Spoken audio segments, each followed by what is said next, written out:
Hello दोस्तों, स्वागत है आप सभी का मेरे यूट्यूब चैनल पे। आज हम बात कर रहे हैं मध्य प्रदेश के बारे में।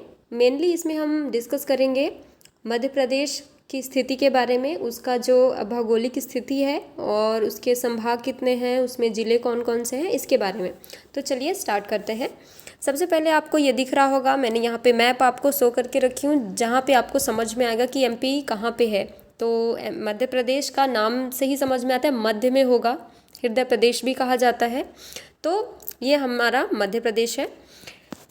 अब इसके बारे में हम बात करेंगे तो आप यहाँ पे एक चीज़ और देख सकते हैं इसमें कि ये मध्य प्रदेश की जो सीमा है किससे किससे लगती है। तो मध्य प्रदेश की सीमा आप देख सकते हैं। अगर आप यहाँ पे बात करें तो मुख्यतः यह 5 राज्यों से सीमा बनाती है। तो पहला राज्य आपका ये देखिए उत्तर प्रदेश है। इधर से आपको क्या टच होता दिख रहा है, ये राजस्थान है।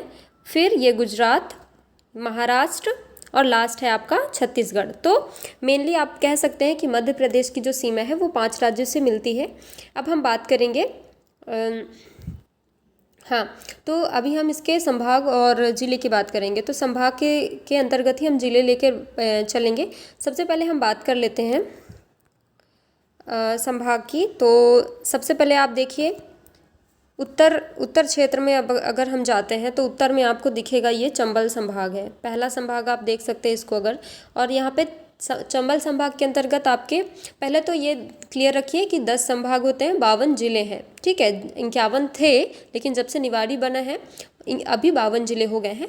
तो चंबल संभाग के अंतर्गत 3 जिले आते हैं, आपका भिंड हो जाएगा, मुरैना और श्योपुर। तो ये 3 जिले हो गए। फिर आपका आ जाता है ग्वालियर संभाग। ग्वालियर संभाग के अंतर्गत देखिए आपके 5 जिले हैं। मैंने यहाँ पे जिलों को भी दर्शाया हुआ, आप यहाँ पे देख सकते हैं जिले। इसमें 5 जिले हैं। क्या क्या है इसमें? ग्वालियर, दतिया, शिवपुरी, गुना और अशोकनगर।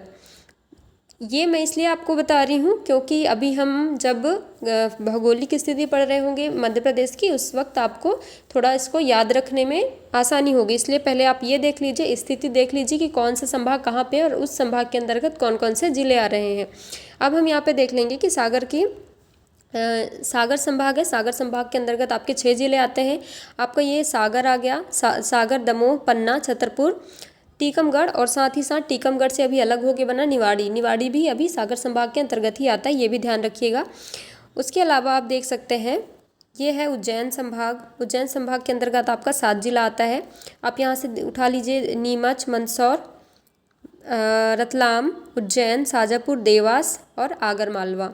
उसके साथ साथ आप देखिए फिर आपका संभाग आता है भोपाल संभाग, जो कि आपकी क्या है, मध्य प्रदेश की राजधानी भी है। भोपाल संभाग के अंतर्गत आपका 5 जिला आता है, सीहोर, भोपाल, रायसेन, विदिशा और राजगढ़। उसके अलावा फिर आप इंदौर, अगर इंदौर संभाग की बात करें तो इंदौर संभाग में आपके 8 जिले हैं। अभी तक में सबसे ज़्यादा जिला इसी में है। आप देखिए इसमें कौन कौन से आते हैं: इंदौर, झाबुआ, धार, अलीराजपुर, बड़वानी, खरगोन, खंडवा और बुरहानपुर। आप याद रखिएगा कभी अगर जिक्र आता है कि पश्चिमी निमाड़ और पूर्वी निमाड़ की, तो पूर्वी निमाड़ मतलब आपका ये होता है खंडवा। खंडवा जो है पूर्वी निमाड़ में आता है और खरगोन जो है वो पश्चिमी निमाड़ में आता है।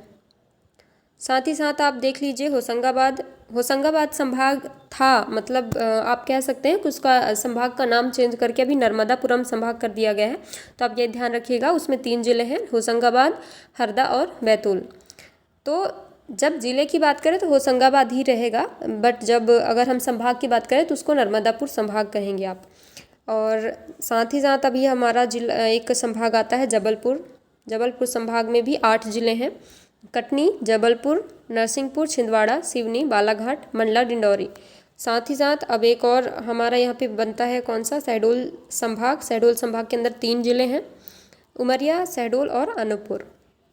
अब आता है आपका लास्ट वन जो कि है रीवा संभाग। रीवा संभाग में 4 जिले हैं: सतना, रीवा, सीधी, सिंगरौली। तो ये बात हो गई जिले की और संभाग की। तो इसको भी याद रखने का बहुत ही आसान तरीका है। एक बार आप सबसे पहले मैप में जाके पूरे ज़िलों को देखिए, उनकी स्थिति के बारे में थोड़ा सा उसके ओवरव्यू की बात करें तो उसको एकदम दिमाग में बैठाइए कि कौन सा ज़िला कहाँ पे है।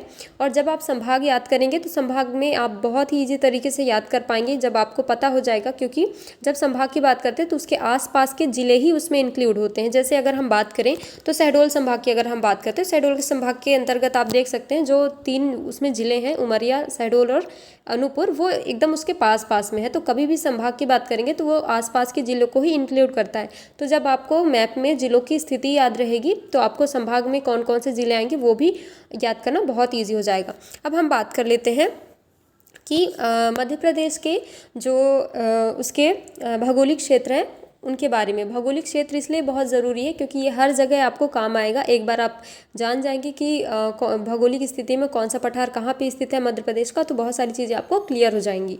तो ठीक है, अभी हम ये बात करते हैं कि मध्य प्रदेश में अगर आप पूरी तरह से इसको मुख्यतः देखें तो इसमें कितने भौगोलिक स्थितियाँ आप ये देख लीजिए, भौगोलिक पठार है। आप देखिए सबसे पहले यहाँ पे ये है आपका मध्य भारत का पठार। ये पूरा यहाँ से ये वाला जो क्षेत्र है ये साथ में ये भी इंक्लूड करता है।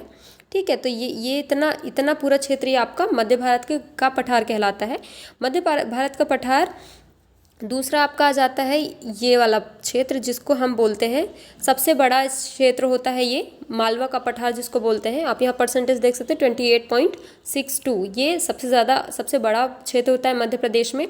तो आप इनको अब थोड़ा सा कोरिलेट करिए, जो हमने अभी एमपी के बारे में थोड़ा पढ़ा है जिसमें ज़िले आते हैं, तो आप थोड़ा सा कोरिलेट करेंगे तो आपको पता चलेगा कि ये जो हमने क्षेत्र लिया है इसके अंतर्गत आपका कौन कौन सा ज़िला आ जाएगा। आपका है ना, उज्जैन आएगा, शाहजहाँपुर आएगा, रतलाम आएगा, ये सारी पूरे ज़िले इसके अंतर्गत आएंगे। और ये जो हमने अभी बात किया मध्य भारत में, इसमें आपका भिंड, मुरैना, इधर ऊपर के जो भी क्षेत्र शिवपुरी, गुना, है ना, ये सब आएंगे।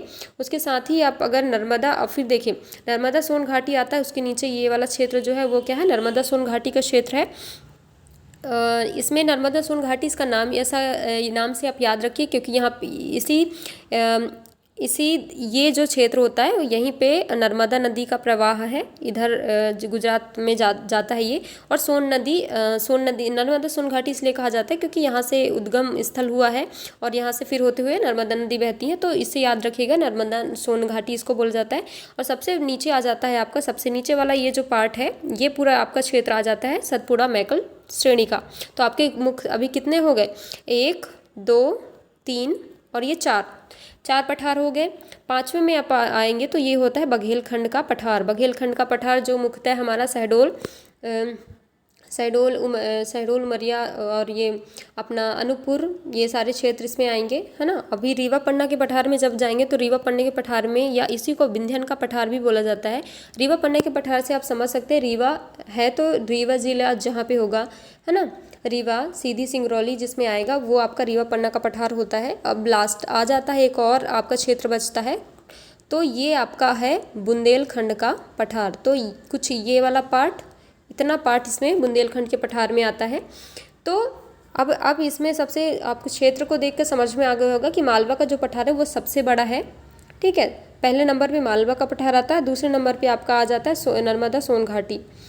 तो इस तरह से इसका वर्गीकरण किया गया है। आप इसको थोड़ा सा ध्यान दीजिएगा, एमपी थोड़ा भी समझ में आएगा तो ये आपके लिए बहुत ही यूज़फुल होगा। और इसके अलावा भी मैं इसी भौगोलिक क्षेत्र जो बताया है मैंने, उसी के क्षेत्र में और बहुत सारी चीज़ें मैं इन्फॉर्मेशन दूंगी, कौन से क्षेत्र में कौन सी मिट्टी पाई जाती है, ये सारी चीज़ें। तो पहले आप ये समझ लीजिए, उसके बाद मैं आपको और सारी वीडियो लेके आऊँगी और वो सब बताऊँगी। सो आई होप गाइज आप लोग को समझ में आया होगा। और प्लीज़ अगर आप लोग को मेरी वीडियो पसंद आ रही है तो प्लीज़ लाइक एंड सब्सक्राइब ज़रूर करें। Thank you so much.